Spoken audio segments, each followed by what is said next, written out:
Great to have you with us. Now, the FDA has seized over 4,000 tablets of Tramadol beyond the registered dose of 100 milligrams in the Ashanti region.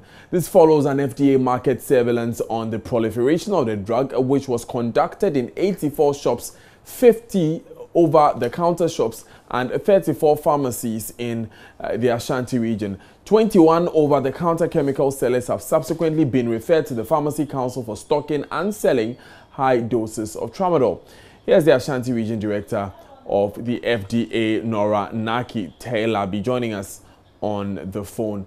Thanks, ma'am, for joining us this afternoon. What's triggered this exercise that you've had? Yeah, good afternoon and good afternoon to your listeners.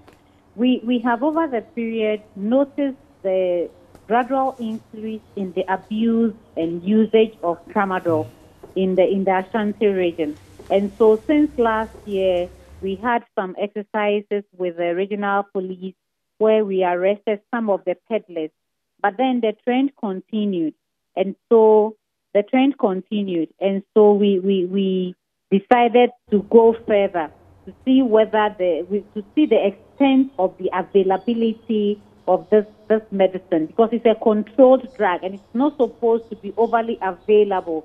And even where it is available, it has to be in a pharmacy shop and it has to be purchased with a prescription. Any other way, you cannot have access to it.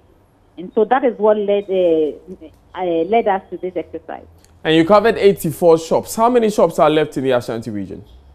Oh, there must be a lot more shops because this was done in about 8 districts, and the Ashanti region has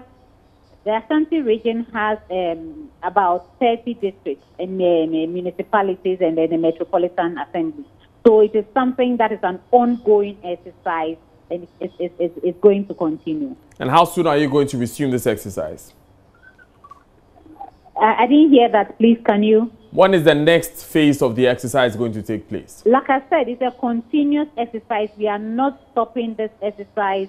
And so it could be that as we speak, there are officers on the field doing this exercise. It's not going to stop. We have to get to the bottom of this. We are working together with the security services and all the other partners that help us to ensure that we control the usage of medicines in this country. Are these vendors going to be prosecuted? Yes, the law gives us prosecutorial powers, and so yes, when we finish our investigation, those that are found culpable would be prosecuted. Thank you very much, Nora Naki Taylor. Thank you for joining us. She's the head of the Food and Drugs Authority in the Ashanti region. Let's move to other issues now. In the Technical University Tutors Association of Ghana and staff of Koforidua Technical University are demanding the removal from office of the council chairman of the Koforidua Technical University, Professor Samuel Obing Apori. Staff of the university and TUTAG are accusing Prof. Obing Apori for micromanaging the Koforidua Technical University and delaying promotions due some staff members. Prof. Obing Apori is also accused of awarding contracts and making sole appointments without recourse to the council. Their demand comes ahead of a council meeting scheduled for today. We observe with regret that after 4 months of fighting and pursuing the promotion, and after it appearing twice on the agenda of the council, today being the third time, we are not convinced that the council is treating the promotion issues with all the seriousness it deserves. As it stands now, we have lost some of our colleague lecturers to other universities who were willing to promote them without any hesitation. And it is this kind of zeal that we expected from our council. You may recall that TUTAG had to petition the council before the promotions and appointment committee was ever formed. The promotion and appointment committee was supposed to have met on 28th February 2018 to consider the pile of promotion documents of our members, which have been with the Human Resource Department since 2016. This scheduled meeting of the Appointment and Promotion Committee did not come off, and no communication, oral or written, was provided to us. The failure of council to meet on the 23rd of March 2018 compounded the issue and further caused undue delay in our promotions. You may recall that TUTAG wrote a petition to the council and complained about the undue interference of the council chairman in the day-to-day running of the university. We write with regret that this interference has not ceased, even though the council cautioned the council chairman to desist from interfering in the direct administration of the university. We therefore call on you again to bring the council chairman to order to avoid this matter going beyond the walls of this great university. Thank you very much. Let's stay with this issue a bit further, and we've been joined on the line by Maxwell Kureko, our man in the Eastern region. Maxwell, what has been the response of the University Council to these concerns raised by TUTAG and the university community? Well, the council chairman, Professor Samuel Obin Apuri, was brought in by the police. You know, the meeting was supposed to have been held on the campus here, but because of the demonstration, they mostly had the meeting at the Capital View. So the police, the demonstrators impressed on the police to bring the council chairman to receive the petition. After receiving the petition, the council chairman indicated that yes, he's received the petition, but he cannot comment on the matter until council sits and peruse the petition and then also come out with appropriate response. So the council claimed to have received the petition, but they would not respond to the petition. But if we ask what are the contents of the petition, the TUTAG is saying, among other things, that... Right, Maxwell. Right. Yes. We understand the finance officer was also prevented from moving out of the campus by the demonstrators. Is this correct?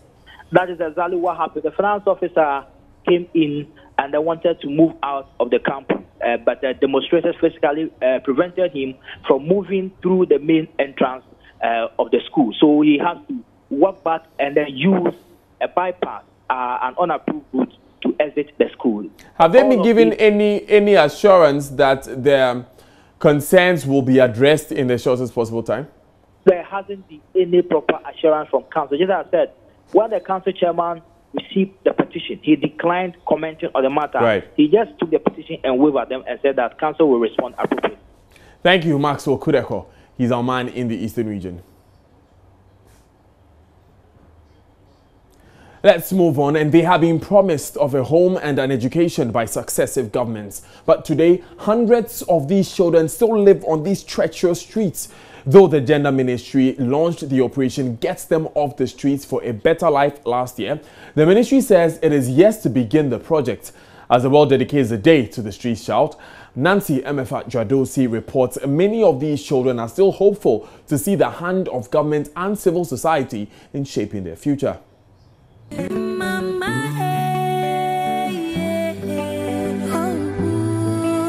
Every day, more and more children are forced to leave home to fend for themselves on the street, with an estimated 90,000 reported to be on the streets of Accra, scavenging, begging, and hawking on the street to survive. These children are either chased from home by violence, death of a parent, and sometimes divorce. Some are very young. I have seen 10-year-olds on these dangerous streets, facing life all by themselves. These are children with dreams. Dreams on the street. The Children's Act states that under no circumstance should a person below 15 be allowed to work or fend for himself. These children sleep and live on the streets.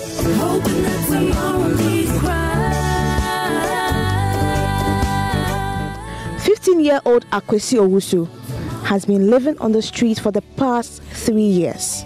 I was very little. My mom said she didn't want me. She sent me to an orphanage as she claimed I wasn't her child. My grandmother came for me and took me to school. Before my grandmother died, she asked other family members to come for me. But several weeks after her demise, no one showed up. So I came to Accra to look for an aunt, but never saw her. I knew nobody here. I found a few of my age mates on the streets, and I decided to stay.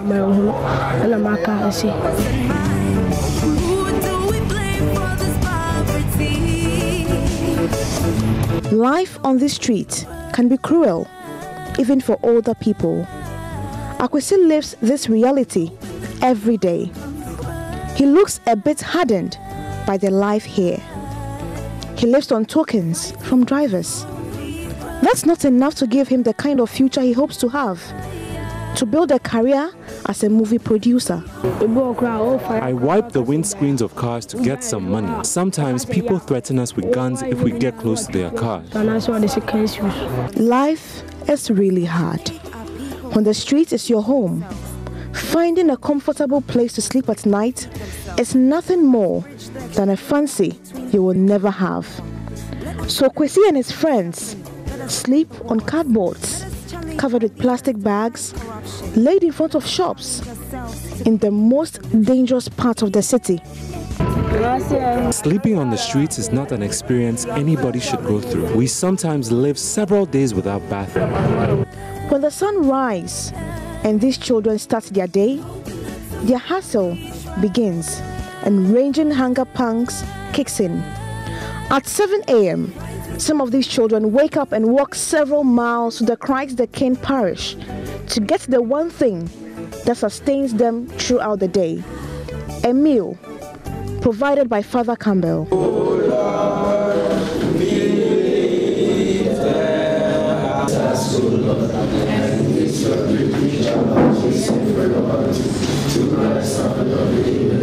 We started off in a small way over in the hall, in the parish hall, and looking after all those who walk the streets, those older people and those who have no work and those who sleep on the streets. And that's how we started. And started off with just 10, 15 people. And then just gradually more and more came, more and more young boys and some young girls and those who are sleeping on the streets. They came there. Sometimes the parents came with their children. They'd come for food in the morning. So we started in that way and giving them a breakfast every morning. We're taking control, but some of these problems just won't go. Most of these children having to drop out of school in their early stages. An art class is the only source of education at this point.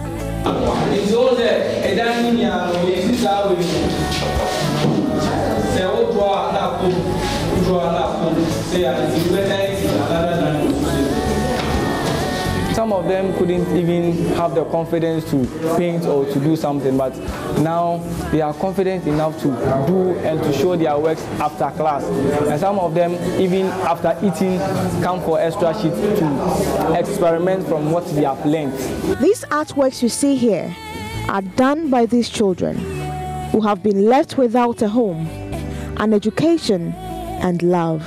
Without proper parental guidance, children like these are exposed to all manner of social vices, which seriously threatens their development, from drug abuse, crime to dangerous street fights. At age 13, Akwesi became a drug addict. I joined a group of friends who smoke weed, but I've stopped taking it after I almost lost my mind. And as a means of survival. And on the street, people have labeled and categorized you in a certain way. How do you earn an income? You know, so you need to earn an income to buy food to eat, to pay for a place to sleep, because sometimes even when they get to sleep in the front of people's shops, they pay tokens. So you have to pay to use some washroom somewhere. You know, so first and foremost, the survival thing. that gets them involved in all kinds of criminal activities. In November 2017, the Ministry of Gender, Children and Social Protection launched the Operation Get Off the Streets for a Better Life. The exercise was meant to remove more than 300,000 people living on the streets across the country. But what has become of this? The thing is that we've started collecting data, and the data we have collected is about 4,893. But when we were collecting the data, what we were doing was that those who could be reintegrated, we send them back. We have gone to the street, we have talked to some street children, we have taken their data, but not everybody is aware. So it's about identifying the root of the problem and having the political will to deal with the problem, acknowledging the rights of the children. But if we continue on this cosmetic approach, we rather would worsen the situation. They were born with dreams and aspirations, but without a home and education, this dream is bleak. I want to be a doctor or an actor in future. I want to be a musician. To be a soldier. Lawyer, journalist. And I want to become a president of Ghana. None of these children want to be here. Every day of their life spent on these roads is a battle for survival. A battle they will never win unless you and I step in to support and save these dreams in the minds and hearts of the young ones who live on this treacherous street of Accra. Nancy Emefadra-Dosi, Joy News.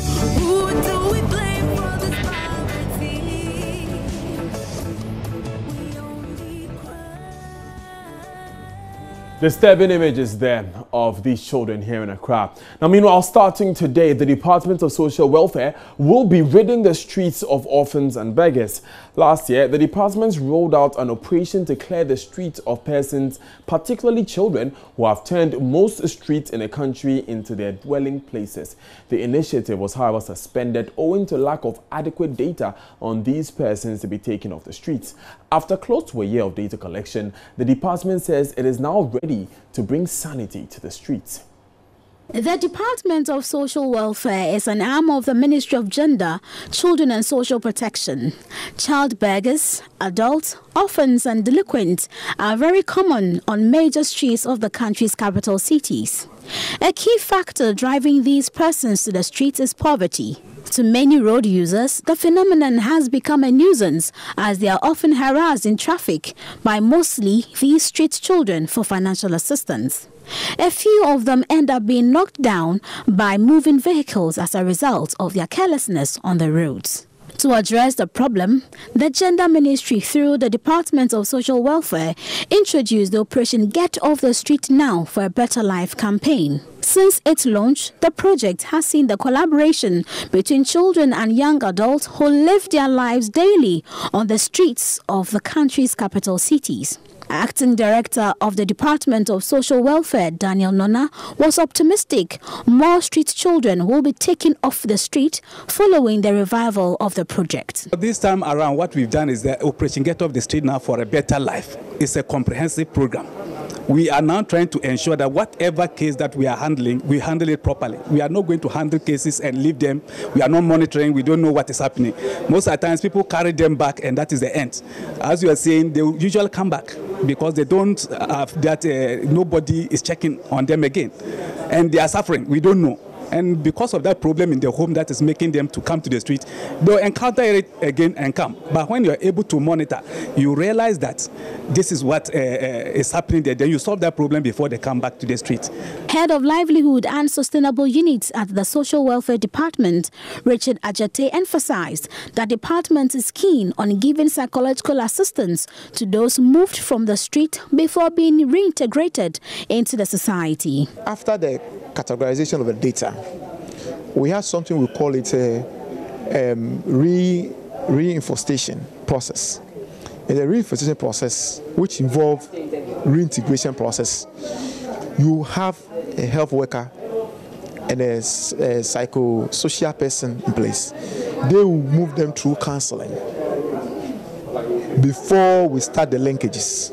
because psychologically some of them are down. So there is a social counseling attached to the program, which will give them, some of them, a counseling on how to manage their affairs and what government intend to do for them. So I think that is provision made for that. Some of the street children group leaders who spoke to Joy News were excited about the project. We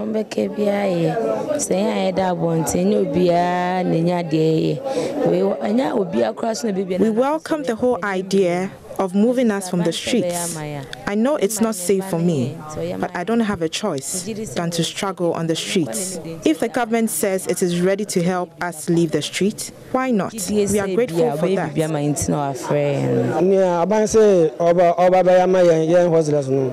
I accept government's offer to move from the streets. Every day I go through a lot of hostel that is not present. I know the government can't move us from the streets without offering to give us jobs. So I am ready for any job the government will give me. With the amount of data collected so far, the Department of Social Welfare expects to help reduce the menace drastically. Charity Emihil Battels reporting for Joy News. Still watching Joy News today. My name is Daniel. As it just gone by, Food and Drugs Authority has referred 21 over-the-counter chemical sellers to the Pharmacy Council for stocking and selling high doses of Tramadol. The Ministry of Gender rolls out Operation Get Off the Streets Now for a Better Life in tackling streetism in Ghana as the world commemorates the International Day for Street Children. And still to come, High Court fails to empanel 7-member jury to enable the commencement of trial today. Of trial of Major Mahama today. The details after these messages.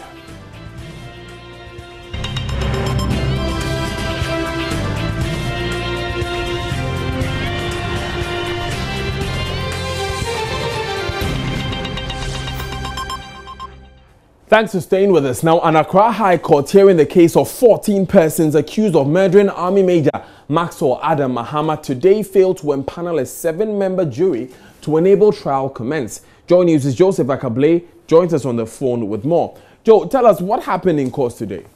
Well, so Daniel, per the rules of the court's engagement, they are required to ensure that they have a 7-member jury in place.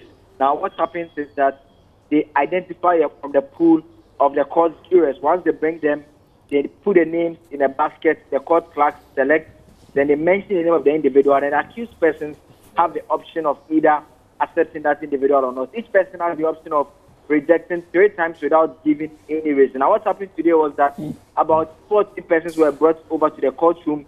8 of them were rejected. At the end of the day, only 6 were accepted by all lawyers and the accused persons for that matter, leaving the court with 1 more person outstanding. So the court had no option than to adjourn to Monday, where they hope to get some more jurors from the pool, so the accused person accept 1 more for that individual to join the 6 who have already been accepted to enable the trial commence. So the main trial itself is still on hold. It couldn't commence because a jury is in place as of now, Daniel. Did the lawyers give any reasons for the rejection? No, because none of the lawyers exhausted the 3 options that the law allows them. So for the 3 options, if you exhaust them, the 4th rejection that each accused person states, you need to give a reason. So for the maximum that we hit today was 1 accused person, 2 his lawyers rejecting 3. So it means that when we come back on Monday, if the accused person rejects any individual, you will have to provide a reason. For the others who have rejected 2 and others who have rejected 1, they still have some options outstanding. Thank you very much, Joseph Akable, for that report. Now imagine watching your favorite TV show or cooking that spicy meal on an electric cooker only for the power to go off. That will definitely be awful. Well, an entrepreneur in his 20s has developed a mobile app with which you can buy prepaid credit any day, anytime. On Tech Thursday today, Joy News' Joseph Akable spends time with app developer Kane Mani, who dropped out of school to pursue his passion. In such a situation, people tend to rush to the nearest power vendor. But what if they have closed? Well, I know someone who has had such an experience before. I come back from Kumasi and I live at Adreganon. So my lights were off around 10 and it was raining heavily. So I had to drive all the way down to American House where and get electricity. When I went there, the woman was closed. So I had to comb the whole of this lagoon. And that day I couldn't get electricity. So I went to where the next day, I was like, this is a huge issue. If I have this problem, there may be others may have this problem. So I told my team that let's look at working on a solution that you can buy electricity directly from your smartphones. So initially it was just a passing idea. Then as time went on, I saw it become a real need that your light can go off on at all times on Sundays. Like it's really a burden. Not to talk about the long queues people join to buy electricity and all of that. The CEO of the app development company recalls how he opted out of school to solve such problems. We started whilst in school in my dorm room 4 with my co-founder who was at Legon then. A year down the line, we're doing so well, we're making so much money. And as young people who are passionate, who are ambitious, we felt that the only way to do this was to drop out and do it full time. When we dropped out, things were very tough. How did your parents receive news of you wanting to drop out to follow your passion? So my parents never agreed to me dropping out. Actually, my parents didn't even know that I had dropped out.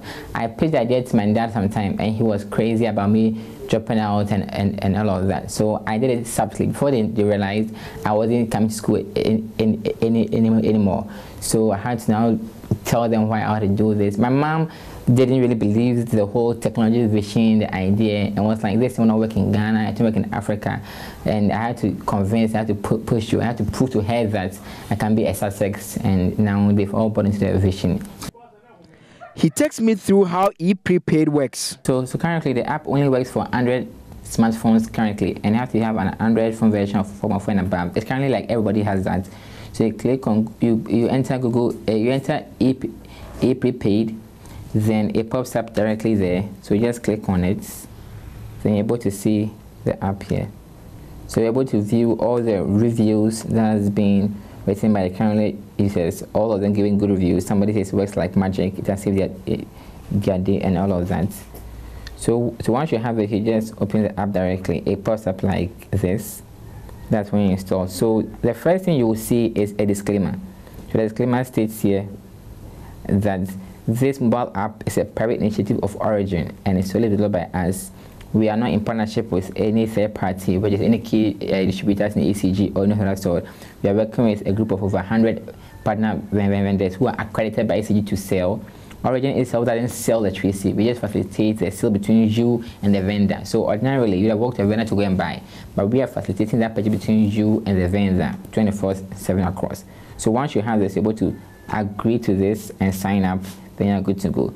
So it's a utility app. The first thing you see here is you buying. This app works for only smart meters. Smart meters are the current trends of meters that are currently being installed now.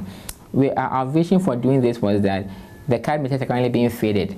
So in the next 5-10 years, next 2-3 years, everybody will have a smart meter. So we have to invest in the long term that everybody will be able to use it. Now, for you to have a smart meter, you don't need to use a card. So and currently it mostly works for people around Legon, Medina, Delta Ridge, Airport, Accra, Newtown, in those environments. That's for Accra. So you have to enter your 8 or 9 meter ID. So some people have 9 meter ID, some people have 8. So you enter it the amount you are buying, 100 cedis. Then you enter the name on the meter. So we can do Joe. So once you enter this information hits our system and verifies the authenticity of what you want to make the purchase through. So it gives you a confirm your purchase. So we as Origin, because we are facilitating you and the vendor, we charge you a convenience fee. This convenience fee means that you don't have to walk, drive, or go to the place, and anytime you can make a purchase. So as you can see here, the meter ID is there, the name on the meter is there, and the amount you're buying is there. This amount goes directly to the vendor who is within our network, who will make this transaction happen based on how our system works. Then the convenience fee comes to us, and the total amount is being paid. So once you do that, we are checking for system availability, because there are times the network may be down, it may be up, due to how ECG works. So it's checking for system availability. So the system is up, it will go through, and the system is down, it will return. Then it means the system is up, so now you can go through and make your purchase. Less than 5 minutes later, the smart meter outside its office beeps as it has been updated.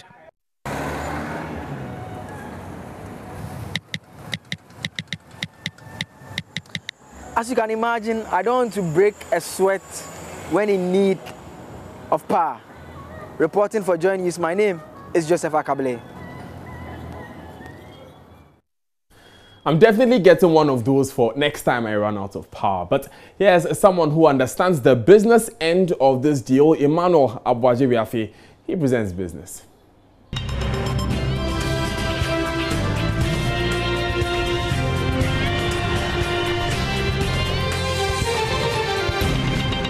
And that's where we wrap up today's bulletin of Joy News Today. My name is Daniel Dazi. Before we go, these are the headlines. And the Food and Drugs Authority refers 21 over-counter chemical sellers to the Pharmacy Council for stocking and selling high doses of Tramadol.